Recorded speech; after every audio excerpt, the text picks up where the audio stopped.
Capricorn, hi! Welcome to Mr. Queen PH at ito ang inyong reading para ngayong full moon in Capricorn. Yung tinatawag nating strawberry moon na mangyayari ngayong June 22, 2024, 9:07 ng umaga, Philippine time. So, i-check nyo na lang kung kailan yung eksaktong oras at araw ng full moon sa inyong lugar. So, if you are interested in private readings, meron tayong link sa description at sa pinned comment. Paki-check nyo na lang. Okay, Capricorn. So, for you, ang full moon ay magaganap sa inyong first house, which is about yourself. Maaaring magkakaroon ka ng mga self-reflection, no? About the things that you want to change in your life, mga bagay na dapat mo nang i-let go, dahil alam mo hindi na to nakakatulong sa'yo, sa well-being mo, hindi na to nakakatulong sa growth mo. Okay, this can be anything, but for some of you, maaring ito ay related sa inyong relationship kasi pag full moon, opposition yung moon at saka yung sun. Yung sun is in your 7th house right now, which is in your relationship. Andun din si Venus at si Mercury. So, I feel like kung meron kang mga gustong ayusin na relationship or yung parang bigyan na ng finality. Oo.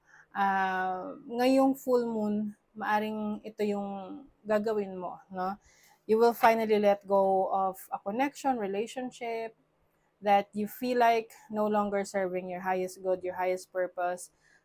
This can be a relationship like marriage, no? Pwedeng romantic partner, family member, uh, people that you feel are no longer serving your highest good.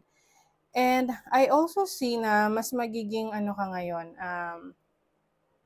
pagdating sa, if you are single, no, pagdating sa dating, maaring mas magiging open ka sa new connections, no? Because Mars is also trining your first house. Mars is the planet of action, perseverance, ayan, and good energies when it comes to relationships.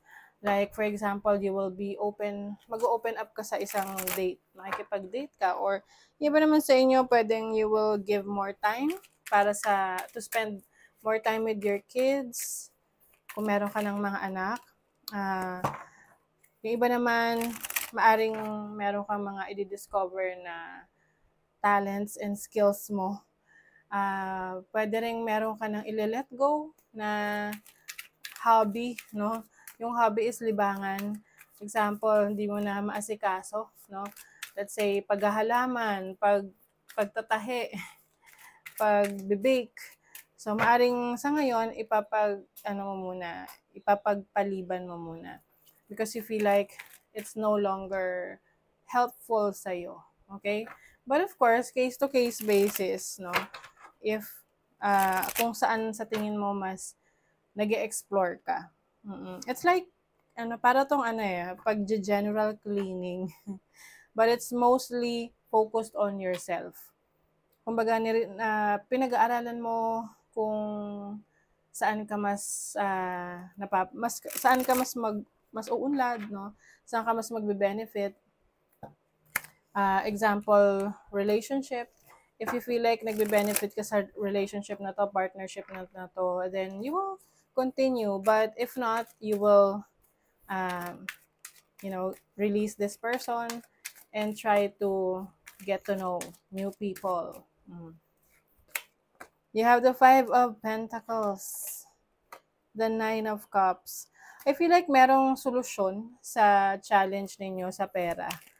Oo, pwedeng merong unexpected na source of income for you or merong tulong na darating. O, diba?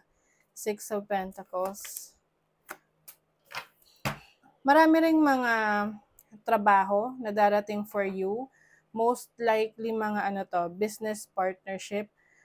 You will be entertaining a lot of people. Maraming mag-i-inquire sa business mo, kung meron kang business, or will try to collaborate with you.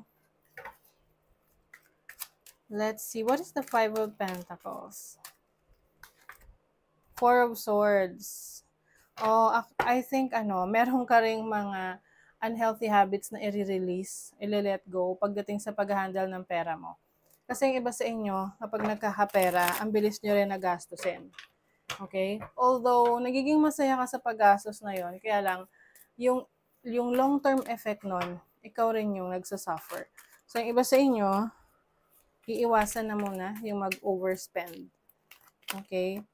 Ayan. So, there's a lot of success in your career, in your public life, lalo na kung, yun nga, you are working in the public life, maraming taong nakakakilala sa'yo, sumusuporta sa'yo, or just even within your community, or within your area, okay? You have the Knight of Swords and the Six of Cups.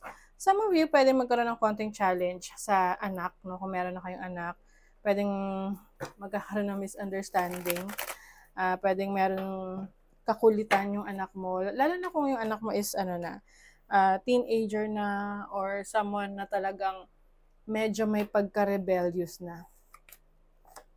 You are also going to bring balance in your career and your personal life. So, kumbaga, kung sa tingin mo, kulang ka sa tulog, matutulog ka. Kung sa tingin mo na medyo naging medyo tinamad ka lately, magsisipag ka naman. Alam mo yan, babalansin mo. You also have, ayan, I feel like ito yung realization mo sa work, sa career, na you will not settle for anything less than what you deserve. So, alam mo kung ano yung dinadeserve mo. Alam mo kung ano yung dapat mong makuha in return pagdating sa trabaho, sa business, or sa career mo. Maaring meron ka rin aasikasuhin related sa documentations. Pwedeng issues with court. Pwedeng may court cases na kailangan mong asikasuhin. Some of you, pwedeng ang work na opportunity sa inyo related sa public service or sa law.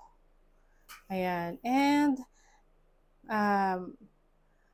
some of you, you may also feel relaxed pagdating sa finances ninyo. Hindi nyo na isa-stress yung sarili nyo sa mga bagay na hindi nyo kayang kontrolin. I think you will just take action sa mga bagay na kaya mong solusyonan. Pero kung it's beyond your control, isusurrender mo na lang yan. No? Some of you are in a relationship na parang feeling mo hindi mo na-express yung feelings mo. So, I feel like ngayon, mas mag-express ka ng nararamdaman mo. Yung iba naman sa inyo, pwedeng hindi nyo, alam nyo yung feeling na meron kang person na nagugustuhan, but hindi mo masabi yung totoong nararamdaman mo.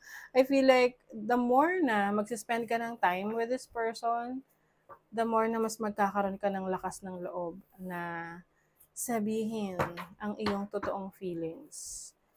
Oo. Lalo na kung ito yung tipo ng tao na gusto mong makasama for the rest of your life.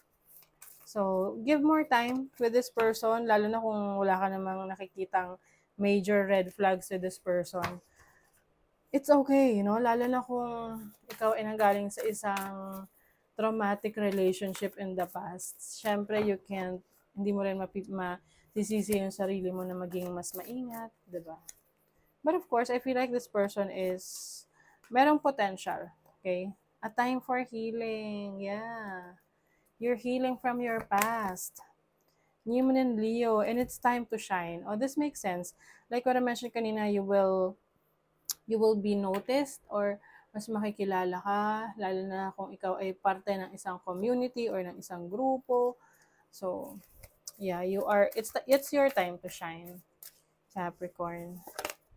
And then, a time to give rather than take. You will also help. I think, kumbaga, kung ikaw yung naka-experience na tinutulungan ka before, alam mo yung pakiramdam ng humihingi rin ng tulong, no? So, ngayon, lalo na kung mas nakakaluwag-luwag ka na ngayon, you'll also help others, share your blessings. Because if you share your blessings, the more na mabibless ka rin. Diba? So, yeah. Ayan. That is your reading, Capricorn. So, thank you so much and bye!